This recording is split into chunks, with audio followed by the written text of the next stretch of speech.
DeepSeek is probably the easiest thing to install. For you to be able to install DeepSeek locally, so you can start using it locally, you need to go to Ollama or Ollama, depends on who you ask, Ollama or Ollama. Now, once you're here, click on the downloads. It's going to take you to the download page, and I'm on a Windows machine, so I'm going to go ahead and download for Windows. Then save this into the download folder, the Ollama setup. I'm going to go ahead and save that in there. And once it's saved, you will have to double click on it so you can get into the installation process. Let's go ahead and bring up the download folder. Let's get to the download section. I'm going to bring this here so you can see it. And then once Ollama is here, like I said, just double click on it. So I'm going to double click on this to kick in the installation process. Now the setup wizard will pop up, and right here, just click on install. And then let Ollama go in and do its installation thing. Now, as we wait for Ollama to finish installing, let's go back to the website here. I'm going to show you a few things. Then here, click on the models, right? Once you go back to the Ollama website, click on models. And here you're able to see all the models that's supported within Ollama. All of these are free and open source. So which basically, in theory, you can run them on your machine. But DeepSeek is the one that's usually, that can be run on a regular machine that doesn't require a lot of processing power. Now, right here, let's go ahead and click on DeepSeek R1. And R1 comes in a different kind of variations. So there is 1.5 billion, 7 billion, 8 billion, 14, all the way to 671 billion. If you click on the drop down here, you'll see how many gigabytes of storage it's going to require for you to be able to successfully have this running in your machine. Remember, depending on the speed of your computer, if you pick this right here, it's probably going to run a little bit slower for you. So for the sake of this, because we're just sort of demonstrating this, we're going to go ahead and pick the 7 billion one. And Ollama is going to give us the command that we need to run. Like I said, this is probably the easiest thing to install because the only thing you need to do is literally just copy this command and then go to PowerShell and then run that as soon as Ollama finishes installing. So let's go ahead and verify to see if Ollama is finished. Looks like it's almost done installing. So let's give it a minute for Ollama to finish, and we will paste this command, the Ollama run DeepSeek R1, the 7 billion parameter, and we're going to paste that into PowerShell. All right, it looks like it's done, and I can verify that by clicking on the start menu. It should be, and search for Ollama. It should be there, right there. So what I'm going to need to do is bring up PowerShell. So let's go back here and search for PowerShell. And then we're going to run PowerShell as administrator. So right click on PowerShell, run it as administrator. And there's gonna pop up that says, you sure you want to do that? I'm going to click on yes.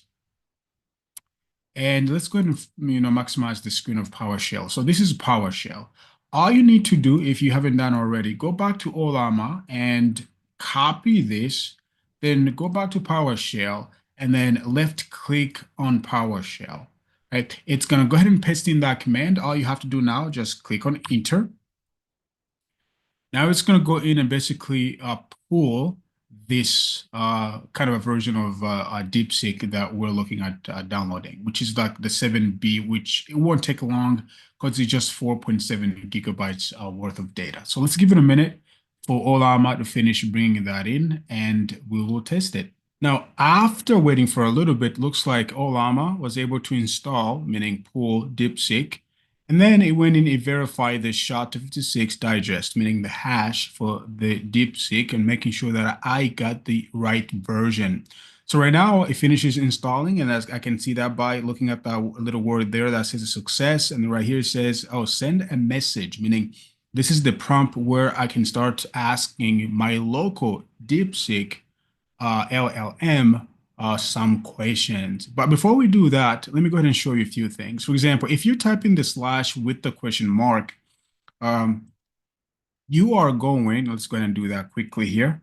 You are going to ask for help. So press enter by typing that in there. And then right now it's coming back, it's giving me the available commands. For example, I can set the session with the /set. I can assure the model information with this right here with the /show. I can load, I can save, I can clear, I can even exit out of the model by typing in the /by. So right now, let's go ahead and just ask a question, see how this thing is going to respond. Again, it's responding from the local DeepSeek. If you're like, okay, well, maybe sending some of my information, to the Chinese government, you can literally disconnect the internet and then be able to test it. It's gonna still work. So for now, let's go ahead and just check this out. I'm gonna go ahead and type in what is the best cybersecurity certifications and how can I prepare for one? Okay, so I'm gonna just type that in there and then hit search. After waiting for a little bit, DeepSeek just finished generating my content. So I can go back up here so that we can take a look at what exactly just took place. So right now, I asked the question, and then it started off by saying, hey, let me think about this. This is known as a reinforcement learning approach, also what they call the chain of thought process. There's no other model that is able to do this as of right now. I think OpenAI is planning on releasing something very, very soon.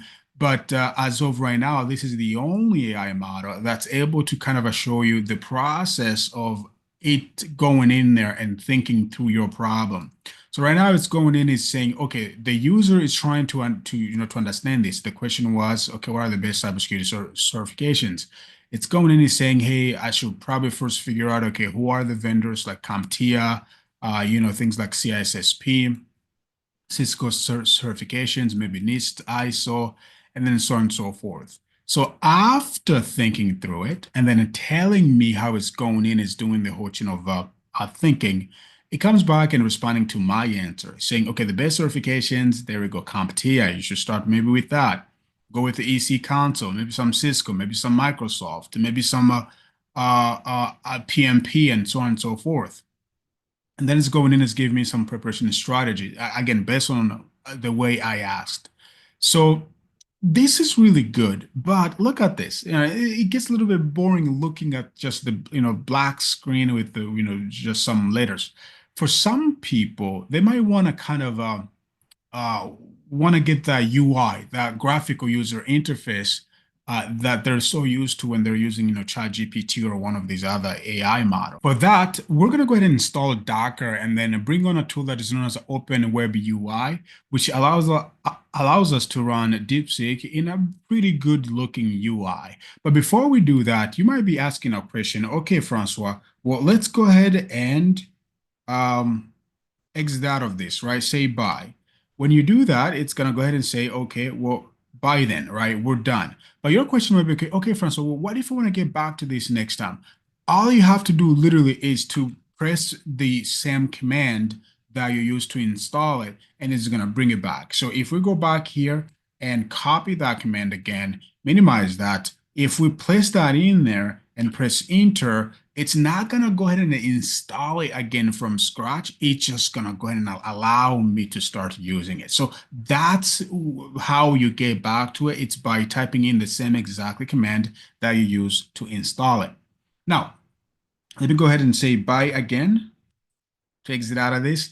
And then let's go ahead and install Docker. So I'm going to close this, go to my browser here, bring this back, and then just go to Docker.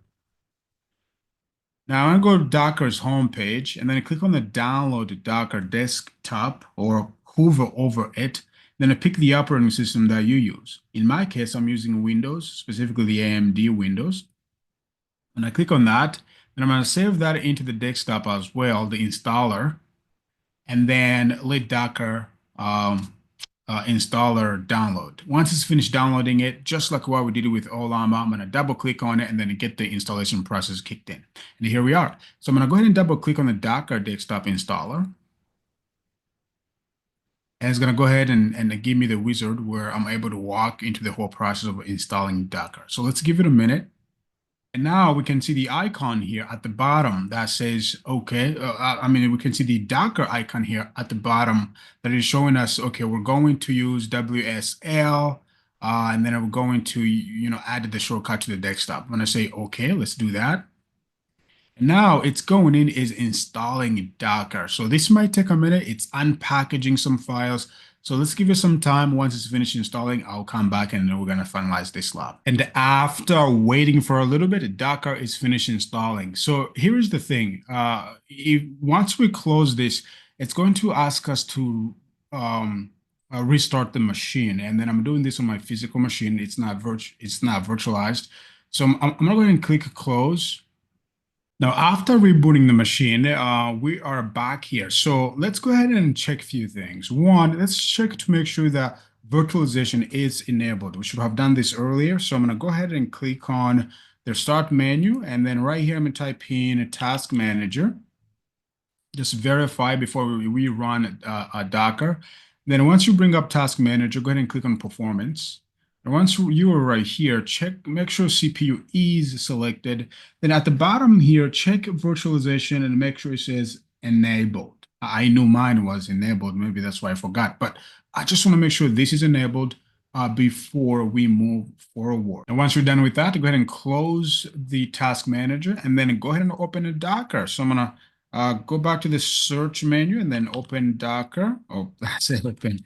But type in Docker and then click on a Docker desktop or press enter. So let's give it a minute for Docker to load up. And then we can see that Docker is right here. So let's click on this icon, the Docker icon in the bar there. And then this is Docker.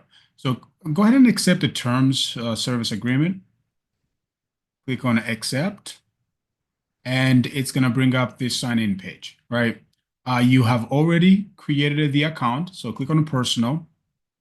And here, go ahead and sign in. You can also skip this, but we're going to go ahead and sign in. So I'm going to go ahead and sign in with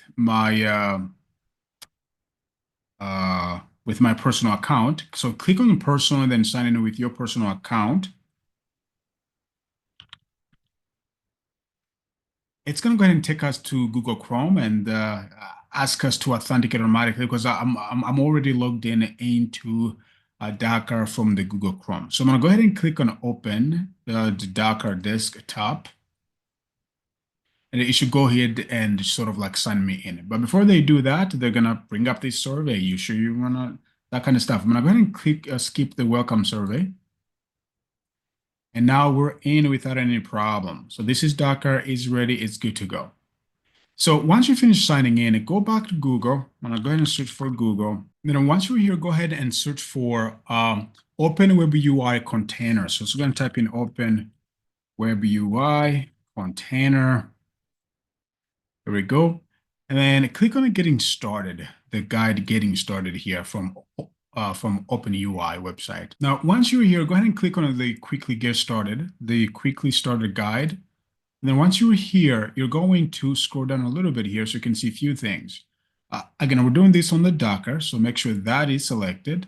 And then once you're here, they have a few ways of us pulling the image. So there's the second step, which is what we want.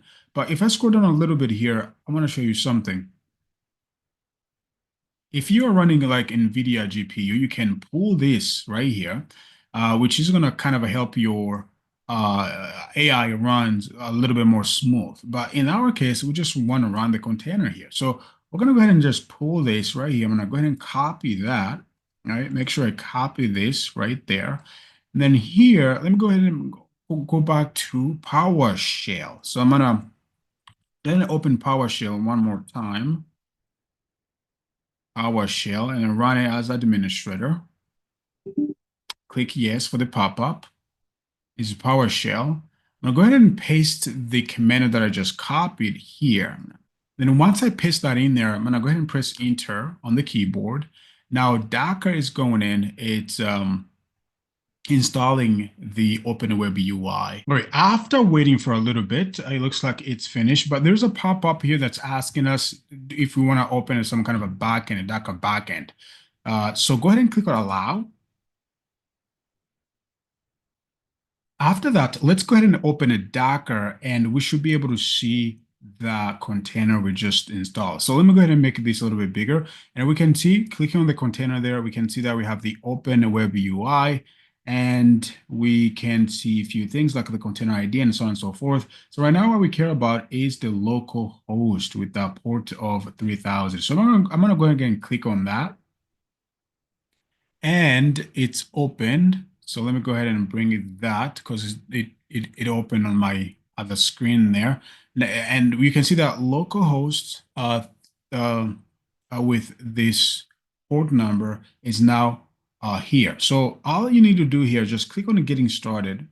Getting started. It's going to ask you to sort of like set up an Open Web UI account. Let's go ahead and set that one up. Now, once you finish creating that account, go ahead and click OK or let's go, right? And then voila. And then here we are. So we have a pretty good UI, and you can click right here to sort of like pick different models if you have those installed locally in your machine. But right now we only have the 7 billion one installed. And right here, you can literally start asking things. So I can say, what are the best cyber certification? Okay, I'm gonna go ahead and press enter to that. And right now, literally just like ChatGPT, but is installed locally in your local machine. And we can see right now it's going in, it's thinking, it's doing that chain of thought process again. And as you can see, this is a pretty fast, right? It's going in, it's thinking through things, it's trying to figure out, okay, what is the best cybersecurity certifications? And again, it's showing me its chain of thoughts. So let's give it a minute for the whole thing to come back, and we'll take a look at the results, and we'll be done. And it looks like it's finished. So if you scroll up a little bit, again, we can see that thought process right here, and we can look at the response of my question. And they all look, I mean, the UI looks like the ChatGPT UI. So I can click on a new chat and then go ahead and start asking additional questions. There's where I can talk to this. There's the code interpreter. I can upload things. I can capture things. Again, it's pretty good, and it's all hosted locally in your own machine. Now, if you've come this far and this is your first time here watching some of my videos, or you're trying to learn cybersecurity, well, first of all, I just want to say welcome home. If you're trying to learn cybersecurity is all I talk about. It's all I teach. So welcome home. So the favor that I want to ask you is for you to smash that subscribe button. And if you can, please share this video on social media or share on any of my video on social media, and I will see you in the next video.